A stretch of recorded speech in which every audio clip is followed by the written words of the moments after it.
Baik, Assalamualaikum warahmatullahi wabarakatuh. Kita lanjutkan perkuliahan kita pada pertemuan kelima. Ya. Nah, hari ini kita akan bahas tentang aturan penulisan soal. Ya. Bagaimana cara menulis soal yang benar, ya, soal yang tepat, supaya soal kita itu bisa dipahami oleh siswa dengan baik, siswa bisa menjawab dengan sesuai dengan apa yang kita tujukan. Ya. Nah, ada beberapa hal yang mesti dipahami dalam membuat soal. Jadi membuat soal itu bukan hanya sekedar mengajukan pertanyaan, ya, tetapi ada kaidah-kaidah yang harus diikuti. Ya. Nah,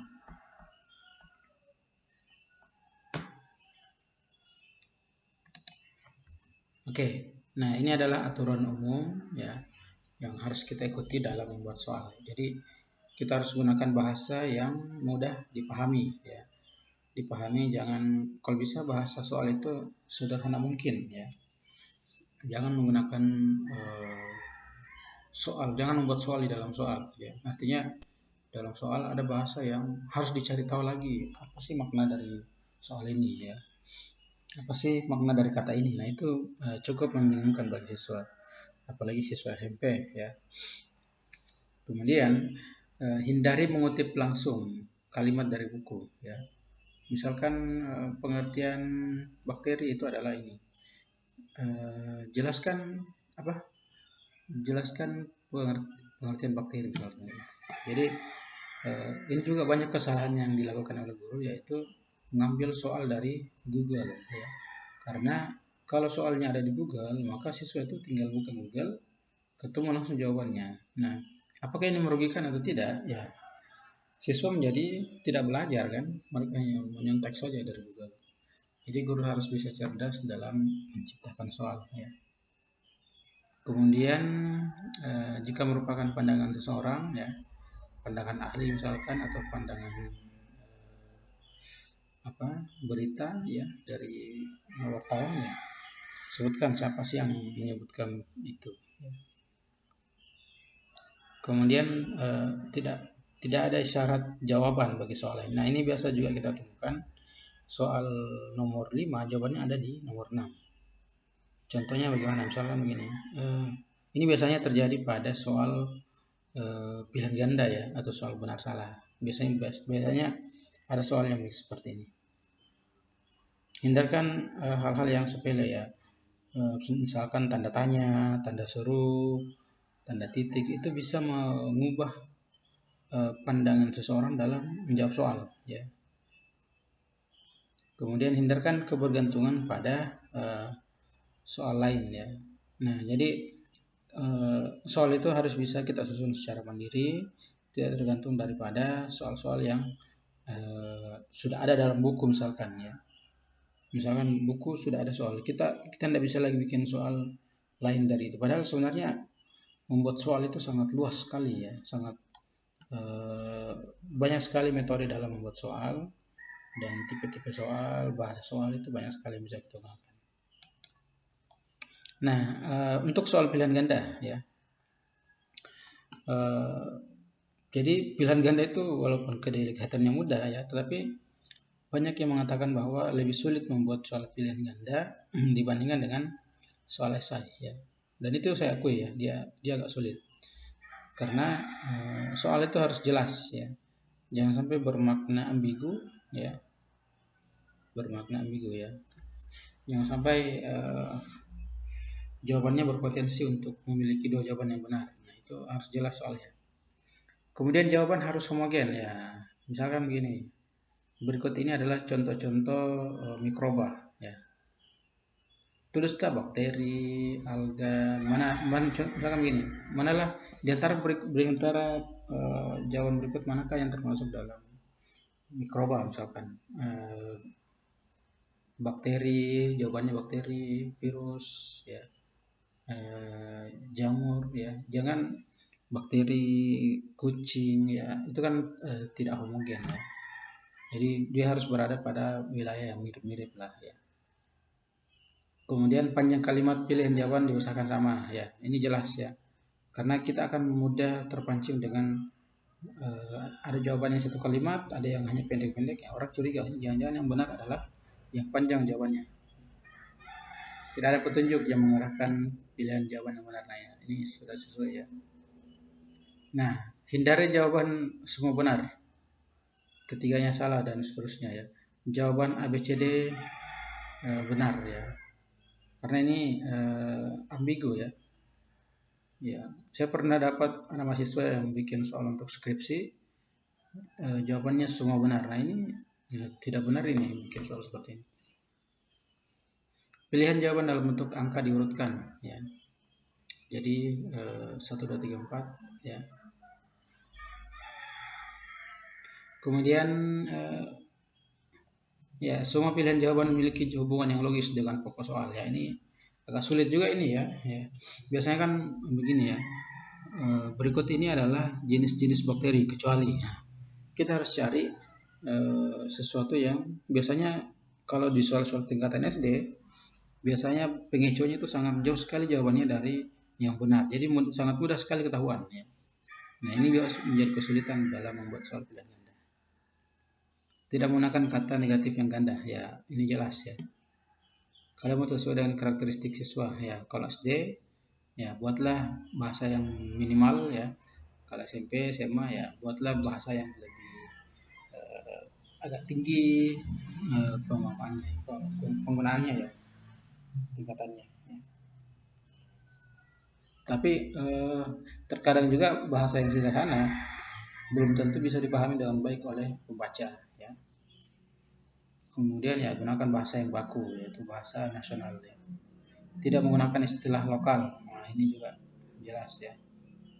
Letak pilihan jawaban benar ditentukan secara acak ya. Nah, jadi kita harus acak jawaban yang benar itu jangan berada pada satu huruf saja, misalkan ABCDE ya.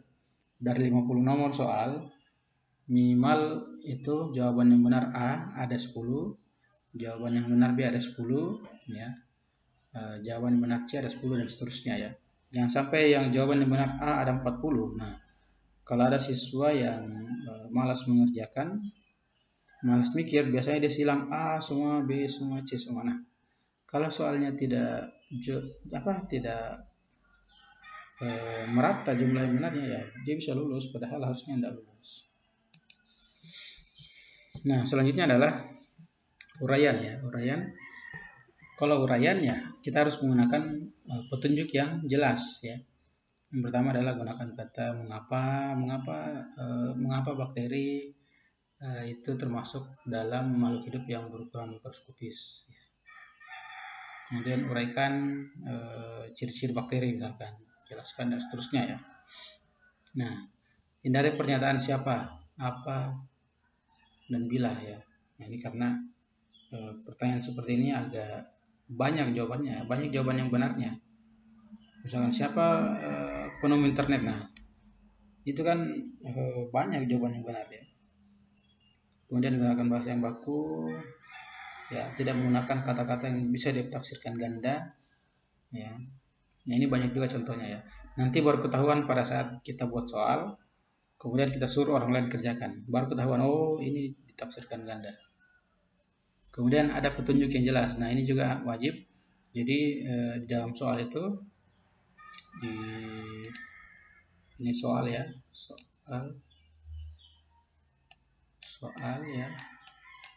Nah, di atas itu ada petunjuk ya, di atas ini. Misalkan apakah dilingkari kah atau ditulis di lembar, kemudian waktunya berapa ya, dan sebagainya ya. Oke, selanjutnya adalah ini juga soal yang benar adalah soal yang memiliki petunjuk kunci jawaban ya. Memiliki kunci jawaban. Kenapa harus ada kunci jawabannya? Supaya siapapun dapat memeriksa soal tersebut ya. Kemudian kita harus membuat pedoman penskorannya ya. Kalau misalkan 10 nomor ya, biasanya satu nomor itu soalnya satu nomor itu skornya maksimal 10 ya. Kalau dia hanya menulis satu kata, berapa skornya? Kalau dia menuliskan jawaban yang sebagian benar, berapa skornya? Kalau dia menuliskan sebagian salah, sebagian benar, sebagian salah, ya berapa skornya. Nah, itu semua harus ada pedoman penskorannya. Nah, itu adalah contoh soal yang baik ya.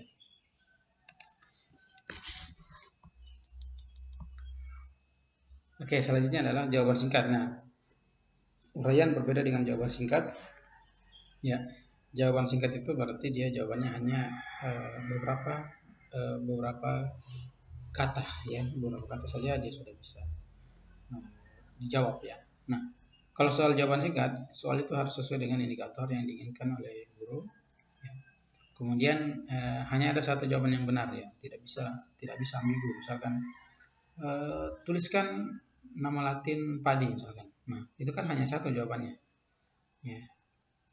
Kemudian rumusan kalimat harus komunikatif, artinya harus ada kata kerja ya. Tuliskan apa lagi contohnya ya. Tidak bisa menggunakan jelaskan ya, karena jawaban singkat. Kemudian butir soal menggunakan bahasa yang baku, ini jelas. Kemudian tidak menggunakan istilah lokal, ini jelas juga. Menjodohkan, nah ini soal ini sebenarnya agak jarang kita temukan di tingkatan SMA ya. Biasanya hanya ada di tingkatan SD atau SMP ya. Nah, kalau soal seperti ini ya jumlah alternatif jawaban harus lebih banyak dari premis ya. Biasanya kan soal menjodohkan ada di sini ya. Soalnya ada di sebelah sini, jawabannya ada di sebelah sini ya. Nah, kita harus jodohkan misalkan jodohnya di sini ada jodohnya ya. Soal ini ada di sini jodohnya. Soal ini ada di sini. Nah, jumlah alternatif jawaban harus lebih banyak daripada premis ya.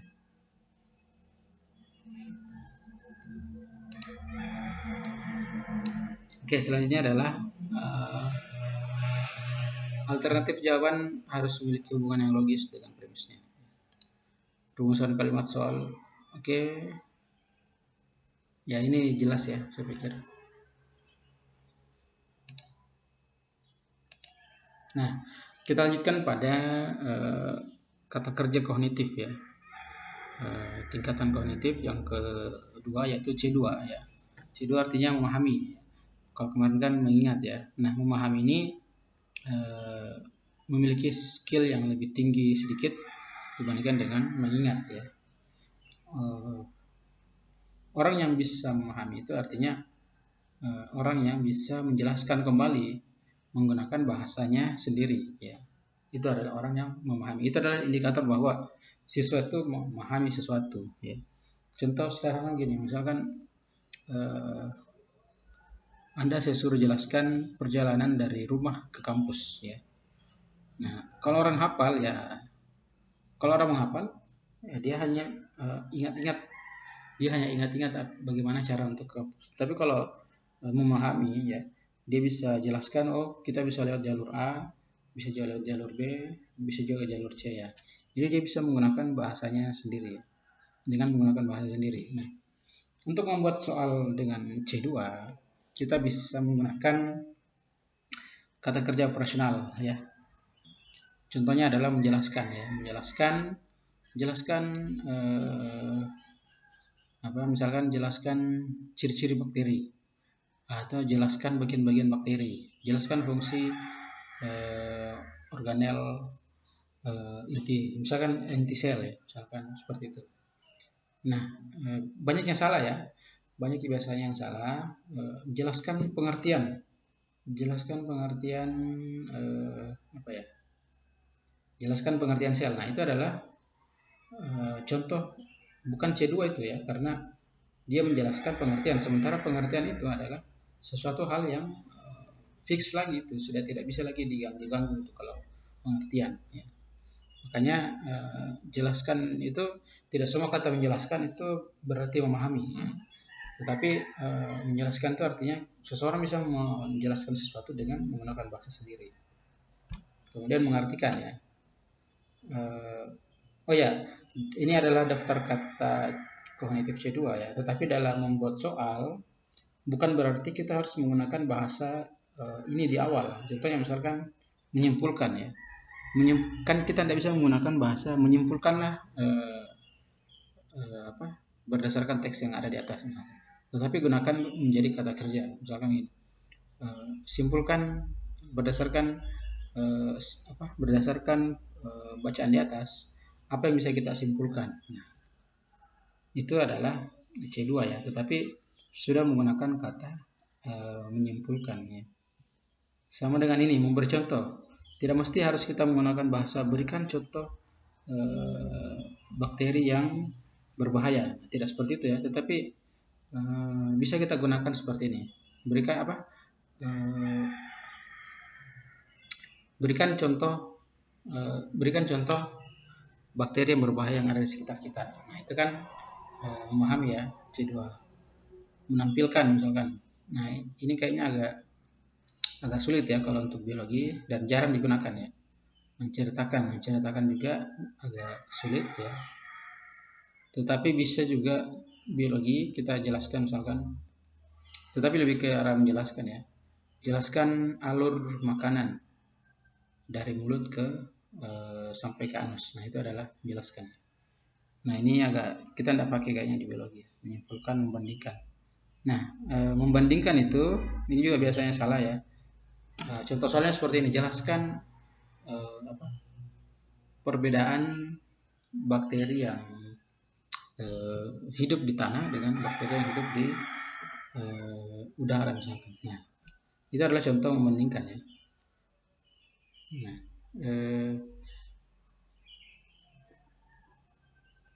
tidak bisa menggunakan misalkan seperti ini. Jelaskan perbedaan ciri-ciri